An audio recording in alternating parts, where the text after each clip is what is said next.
会いに来ました。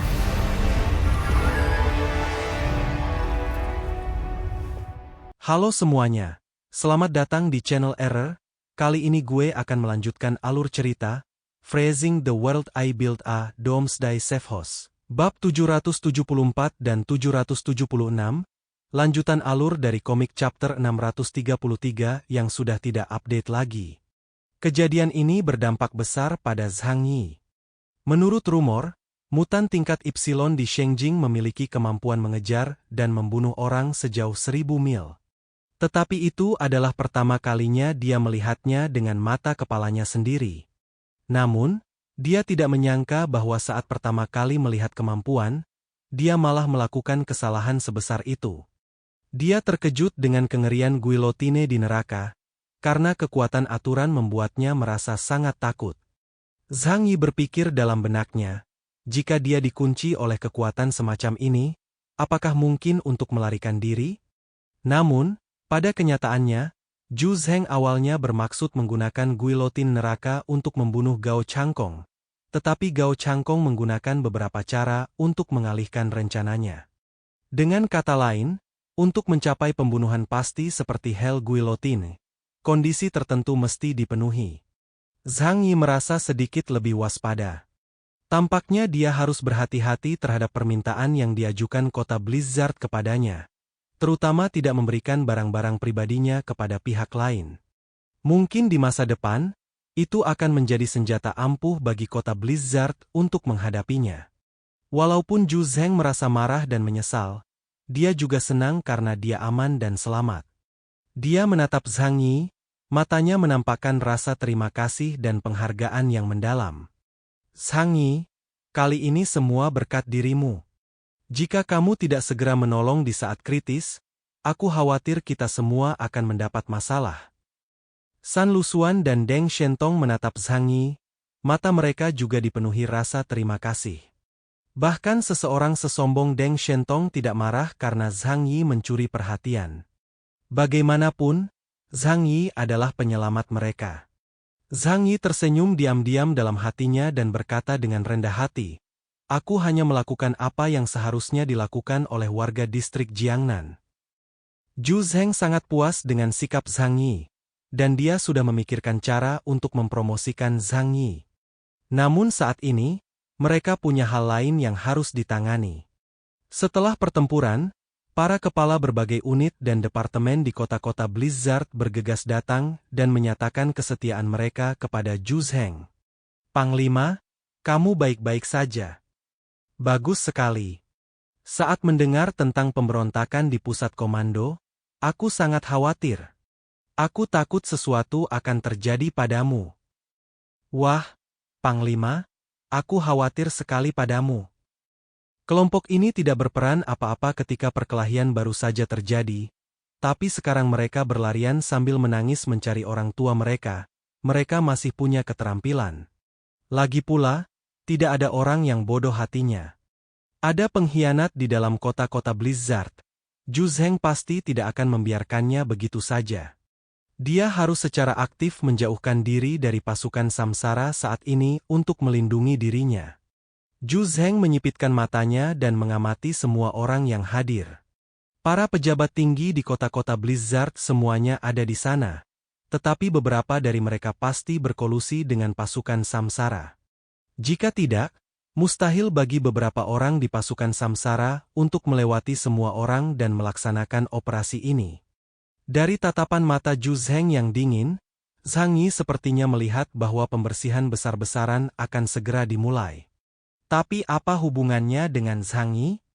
Zhu Zheng berbalik, tersenyum dan memuji Zhang Yi, lalu membiarkan dia beristirahat terlebih dahulu. Tentu saja, Zhu Zheng tidak ragu memuji San Lusuan dan Deng Shentong atas upaya mereka dalam melindunginya.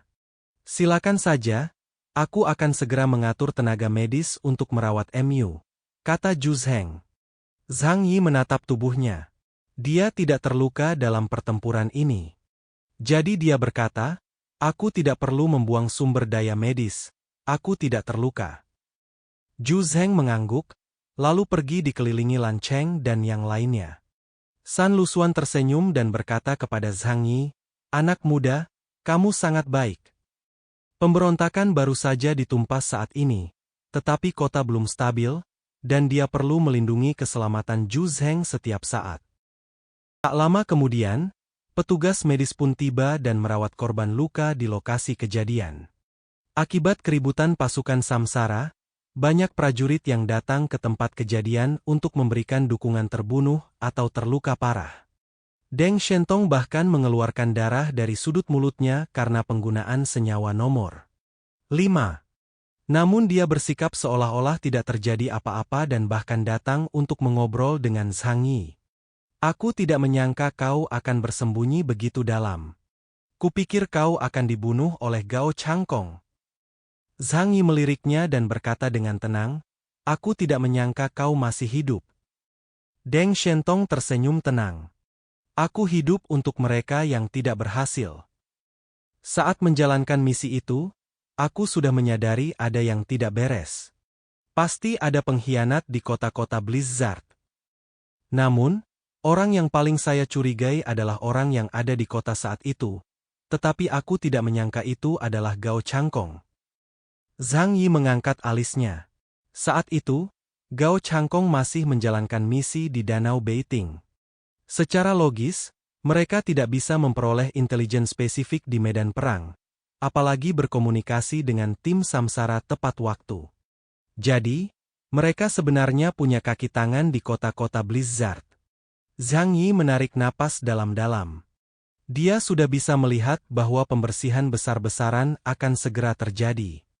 Inilah harga pemberontakan yang gagal, banyak orang akan mati. Deng Shentong, bagaimana kau bisa melarikan diri kembali dari kota Jiangning? Zhang Yi tiba-tiba bertanya dengan rasa ingin tahu. Deng Shentong tersenyum misterius. Sebenarnya itu sangat sederhana. Dia menyipitkan matanya dan berkata pelan, itu cuma tipuan.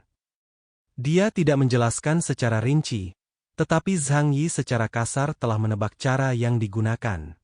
Kemampuan Deng Shentong, ilusi sumi hebat, dapat menggunakan cahaya untuk mengendalikan penglihatan orang dan selanjutnya memengaruhi indera mereka. Tidak sulit untuk menciptakan ilusi kematiannya untuk menipu Seiichiro Jinguji di medan perang saat itu, dan bahkan untuk pusat komando di depan kamera. Namun, Zhang Yi masih memiliki pertanyaan yang sangat meresahkan dalam benaknya. Dia mendekati Deng Shentong yang baru saja mengeluarkan sekotak obat dari tubuhnya dan memasukkannya ke dalam mulutnya. Itu seharusnya menjadi semacam obat penyembuh. Seberapa banyak yang kau ketahui tentang kemampuan Ipsilon di Shengjing itu? Zhang Yi bertanya tentang kemampuan pria itu. Dia adalah pria yang sangat stabil, dan dia sangat bersedia menghadapi apapun yang berpotensi membunuhnya. Deng Shentong menatapnya dengan heran. Bagaimana aku bisa tahu? Apakah menurutmu orang-orang akan dengan mudah memberitahumu hal sepenting itu? Zhang Yi terdiam sejenak. Tidakkah menurutmu itu menakutkan? Jika kau adalah orang yang dikurung oleh ketidakkekalan hitam dan putih tadi, apakah menurutmu kamu bisa melarikan diri? Deng Shentong tidak dapat menahan diri untuk tidak merinding ketika teringat kejadian tadi. Jangan terlalu banyak berpikir. Selama kau berperilaku baik dan tidak mengikuti Gao Changkong, masalah ini tidak akan menimpamu. Zhang Yi sangat tidak puas dengan jawaban Deng Shentong. Sepertinya kalian, keluarga Deng, juga tidak tahu apa yang sedang terjadi. Deng Shentong tiba-tiba menjadi tidak senang. Zhang Yi langsung melotot ke arahnya. Apa yang kau lihat? Aku baru saja menyelamatkan hidupmu. Apakah ini caramu memperlakukan penyelamatmu? Deng Shentong terdiam sesaat. Setelah memikirkannya dengan cermat, dia menyadari bahwa Zhang Yi lah yang benar-benar menyelamatkan hidupnya. Dia menahannya cukup lama, lalu berkata perlahan, pokoknya, kurasa itu sesuatu yang mirip dengan ilmu hitam atau kutukan. Itu pasti membutuhkan sesuatu sebagai medium. Karena itu, kau harus berhati-hati dengan hal-hal di sekitarmu. Setelah Deng Shentong mengatakan ini, anggota tim medis segera datang. Keluarga Deng memiliki staf medis sendiri yang datang untuk membantu Deng Shentong. Orang-orang dari departemen medis datang, Mungkin atas perintah Juzheng. Jadi ada banyak staf medis di pihak Zhang Yi. Kapten Keyes, apakah Anda merasa tidak enak badan? Seorang dokter bertanya kepada Zhang Yi dengan sangat serius. Beberapa perawat muda dan cantik di sekitarnya memandang Zhang Yi dengan kekaguman dan penyembahan di mata mereka. Mereka sudah tahu semua yang baru saja terjadi di sini. Pada saat ini, Zhang Yi menjadi pahlawan seluruh kota-kota Blizzard. Zhang Yi melambaikan tangannya. Aku baik-baik saja, dan aku tidak terluka. Kalian pergilah dan obati yang terluka lainnya. Dokter berkata dengan serius. Menurut saya, sebaiknya Anda melakukan pemeriksaan menyeluruh, karena terkadang orang akan mengalami luka tersembunyi di tubuh selama pertempuran. Dan jika tidak segera diobati, dapat membahayakan nyawa. Apa yang dikatakan dokter itu masuk akal. Beberapa cedera tersembunyi tidak dapat dilihat di permukaan, tetapi sebenarnya bisa jadi merupakan masalah pada organ dalam. Jika Anda tidak memperhatikan, lama-kelamaan akan menjadi hal serius. Zhang Yi teringat apa yang dikatakan Deng Shentong ketika dia pergi, dan segera menjadi waspada. Pemeriksaan menyeluruh? Bukankah itu berarti harus diambil darahnya untuk pengujian, atau diambil bagian tubuh lainnya dariku? Zhang Yi mundur beberapa langkah dengan hati-hati. Tidak perlu, aku punya dokter pribadiku sendiri. Tanpa menunggu Dr. Bei berbicara, dia berbalik dan meninggalkan tempat kejadian. Ketika dia pergi, dia tampak melihat ekspresi penyesalan di mata dokter itu. Zhang Yi membelikannya sebuah villa di area A. Pada saat ini, seluruh kota berada di bawah darurat militer. Mencari jejak anggota pasukan Samsara dan membersihkan mereka yang memiliki hubungan dengan mereka. Zhang Yi tidak tertarik dengan hal-hal ini, tetapi sepanjang hari, suara sirene terdengar bersiul di kota-kota Blizzard. Pada saat ini, Zhang Yi tidak punya cara untuk pergi. Semua sinyal komunikasi eksternal diblokir. Dia tidak dapat menghubungi dunia luar, jadi dia berbaring di tempat tidur untuk beristirahat. Kemudian, Tu Yunlie memimpin tim. Setelah beristirahat, tim Tengu juga tiba di kota Blizzard. Begitu mereka tiba, mereka langsung bergabung dalam operasi pemusnahan pemberontak tanpa henti. Lagi pula, beberapa orang memiliki prajurit pribadinya sendiri, dan mereka harus menggunakan kekuatan untuk meredam pemberontakan. Setelah melakukan penyelidikan, mereka segera mengetahui siapa saja yang berkolusi dengan tim Samsara. Kota Blizzard sangat kecil, dengan jumlah penduduk 200.000 jiwa dan hierarki yang ketat, jadi tidak sulit untuk mengetahui orang macam apa yang akan berhubungan dengan tim Samsara. Baili Changqing juga meninggalkan kota-kota Blizzard. Dia menyerap kekuatan asli Daiko Yanjin dan menyelamatkan hidupnya, mencegahnya mengalami nasib yang sama seperti Bian Junwu. Setelah Baili Changqing tiba, hal pertama yang dilakukannya adalah mengunjungi rumah mantan pemimpin pasukannya Wu Zhengheng. Ketika pemberontakan dimulai, dialah yang mengangkat peringatan di pusat komando pasukan Samsara. Wu Zhengheng berada di rumah, memberi obat kepada putranya yang sedang berbaring di ranjang rumah sakit. Sementara istrinya sedang mengobrol di sampingnya dengan ekspresi khawatir di wajahnya. Kejadian sebesar itu terjadi di kota, tidak akan berdampak pada keluarga kita kan? Wu tua, mengapa kau tidak segera pergi ke sana? Bosmu akan menyalahkanmu nanti. Wu Zhengheng tidak menanggapi omelan istrinya. Dia hanya tersenyum pada putranya di tempat tidur dan menyuapinya susu bubuk seteguk demi seteguk.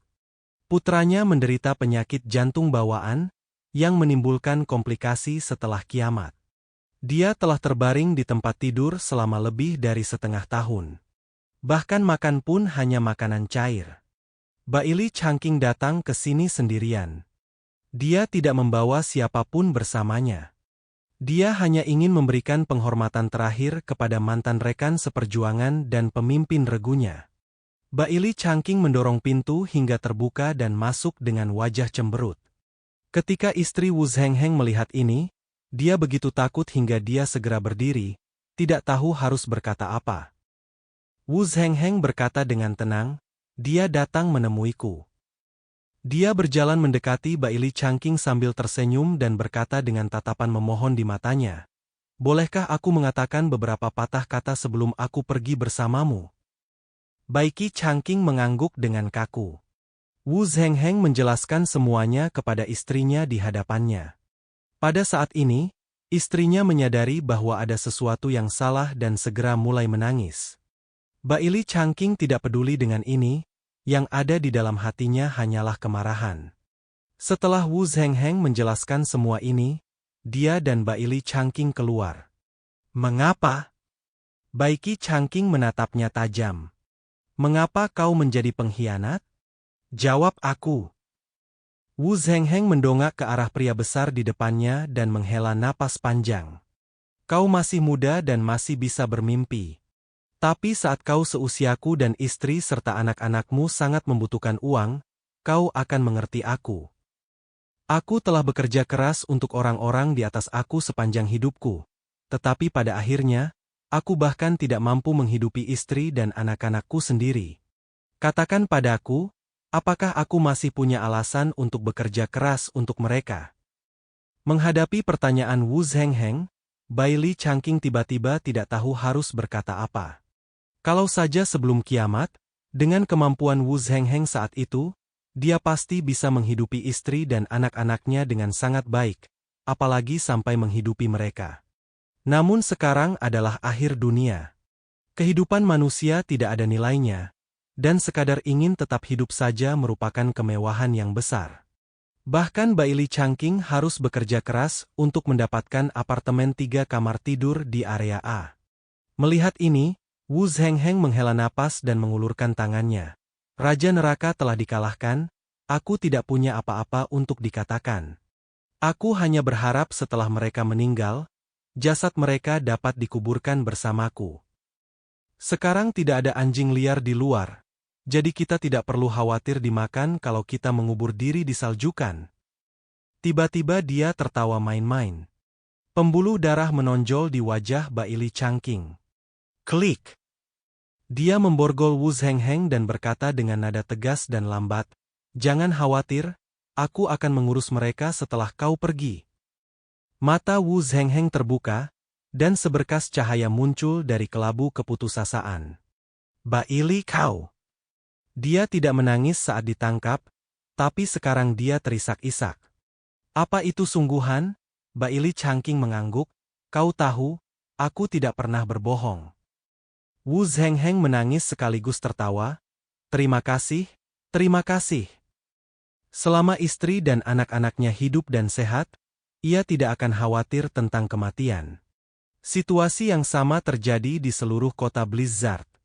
Jumlah orang yang terlibat dalam pemberontakan tim Samsara dan luasnya cakupan pemberontakan itu sungguh mencengangkan. Setelah membaca laporan itu, Zhu Zheng tidak dapat menahan diri untuk tidak mendesah bahwa rencana dan popularitas Gao Changkong terlalu mendalam. Dia menghabiskan banyak waktu untuk mencoba meraih ketenaran dan reputasi, lalu menjalin koneksi dengan banyak kekuatan di kota Blizzard. Semua itu demi aksi hari ini. Lan Xincheng mendengus dingin dan berkata dengan tatapan dingin, orang-orang ini sebenarnya bermaksud memberontak, kejahatan mereka tidak dapat dimaafkan. Bunuh mereka semua. Zhu Zheng menatapnya dalam-dalam. Membunuh mereka?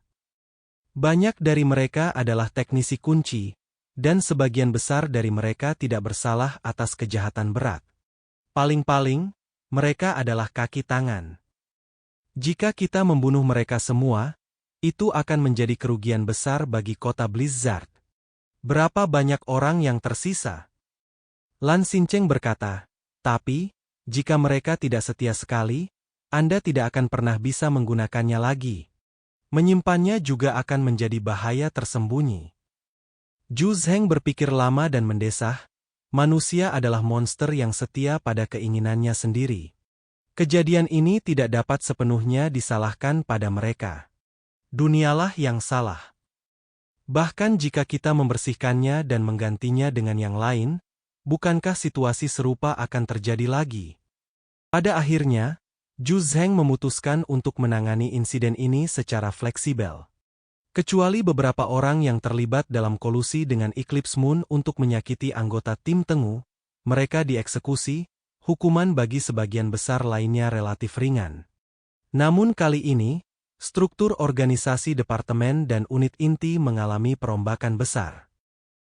Pembersihan kota Blizzard masih berlangsung dan Zhang Yi mengira itu akan berlangsung cukup lama. Lagi pula, kali ini tim Samsara hampir menghancurkan sarang kota Blizzard dan membunuh Zhu Zheng. Namun tak disangka, pembersihannya selesai begitu cepat. Untuk mencegah kerusuhan di kota Blizzard, Zhu Zheng memilih untuk bersikap damai dan hanya mengeksekusi beberapa penjahat. Hal ini membuat Zhang Yi melihat ke arah Zhu Zheng. Hanya orang dengan keberanian seperti ini yang dapat menjadi panglima daerah yang baik. Ketika tim Tengu kembali ke kota Blizzard, Yang Xin juga kembali bersama mereka. Adapun Liang Yu, dia sedang memulihkan diri di rumah karena cedera.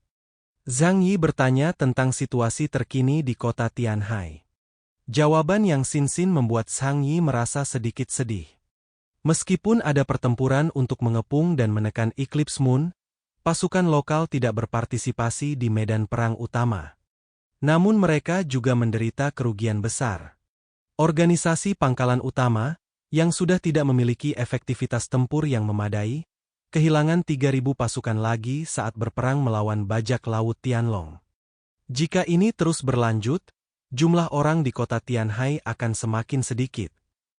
Yang Xin bertanya dengan rasa ingin tahu, "Kakak, apakah kau ingin menambah jumlah penduduk kota Tianhai?" Ini berbeda dari ide awal MU. Zhang Yi mengangkat bahunya.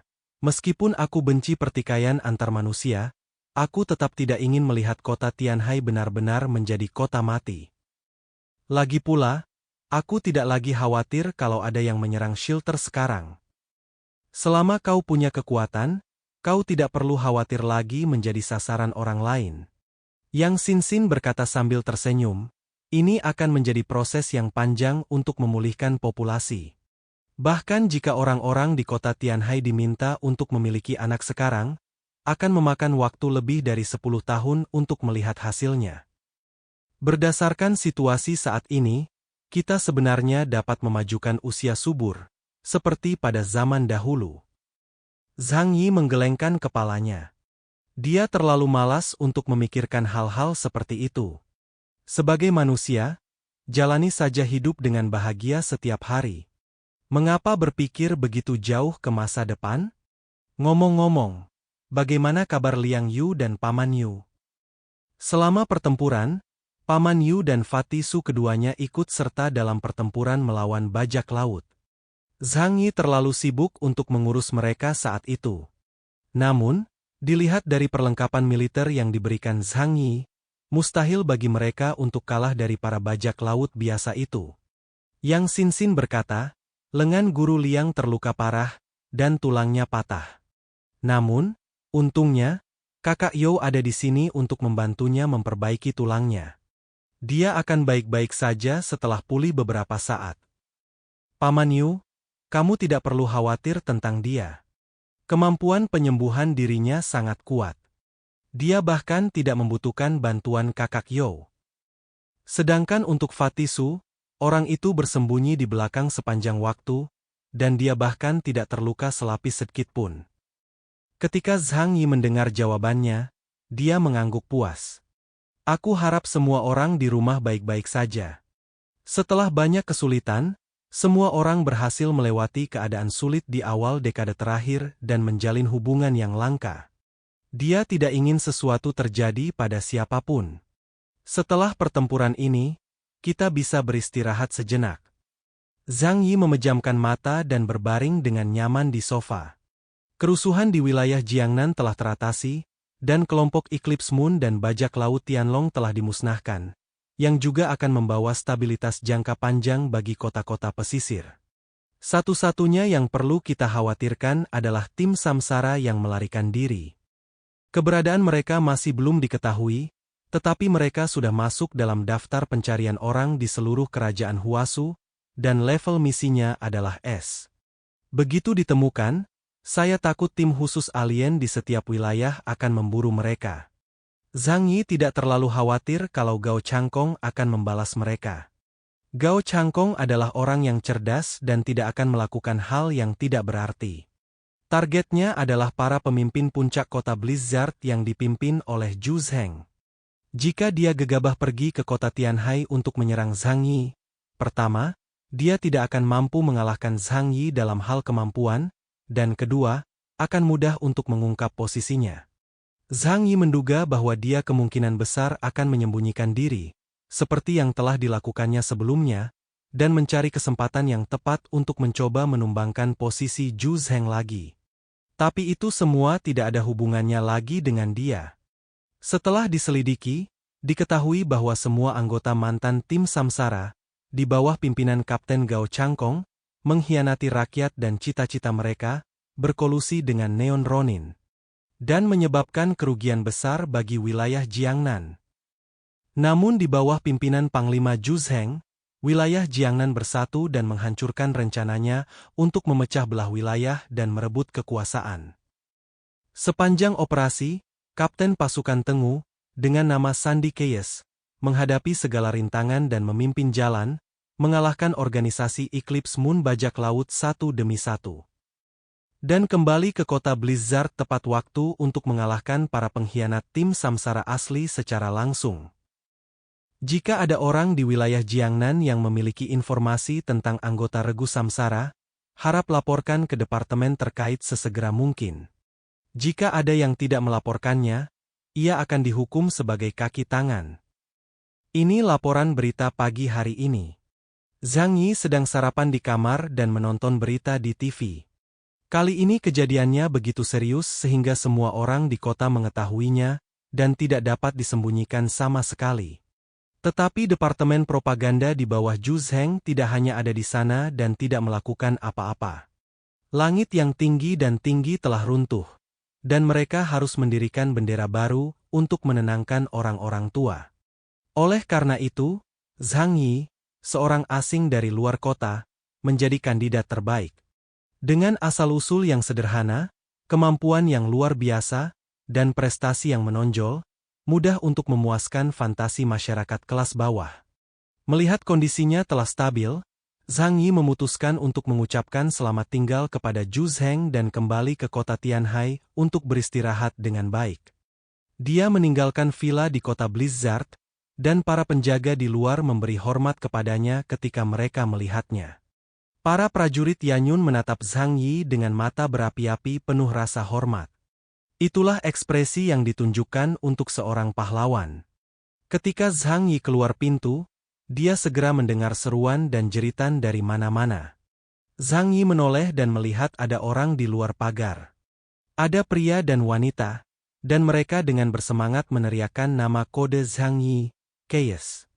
Di antara mereka banyak terdapat wanita-wanita muda yang cantik, wanita-wanita muda yang pesonanya masih melekat, dan putra-putra dari keluarga bangsawan. Mereka yang dapat hadir di sini pada dasarnya adalah anggota keluarga pejabat senior di area A. Namun, tidak seorang pun dari mereka yang mengambil foto dengan ponselnya. Hal ini karena wilayah tersebut memiliki peraturan yang melarang pengambilan foto pribadi personel dari departemen khusus untuk menghindari kebocoran intelijen. Setelah insiden dengan pasukan Samsara, manajemen puncak mulai melakukan pengawasan lebih ketat dalam hal ini. Termasuk nama Zhang Yi. Semuanya menjadi rahasia dan tidak boleh disebutkan secara pribadi. Zhang Yi tersenyum dan melambai pada mereka, dan seketika itu juga teriakan dari seberang semakin keras. Zhang Yi tidak dapat berhenti berpikir tentang bagaimana Gao Changkong diperlakukan saat itu. Wah, sekarang aku jadi idola.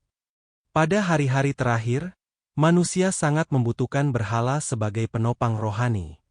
Aku harus pergi ke kantor pusat. Zhang Yi berkata kepada seorang penjaga. Mendengar hal itu, penjaga itu pun langsung melajukan mobilnya, yang merupakan mobil yang ditugaskan kepada Zhang Yi. Zhang Yi masuk ke mobil dan menuju pusat komando baru. Kemudian bab 774 dan 776, lanjutan alur dari komik chapter 633 yang sudah tidak update lagi pun berakhir. Kata-kata hari ini adalah Mission Salto. Gak tahu mau ngomong apa. Coba ketik di kolom komentar guys. Apa kata-kata hari ini? Jangan lupa klik tombol like dan tinggalkan komentar guys. Jangan biarkan kolom komentar kosong. Itu aja, terima kasih.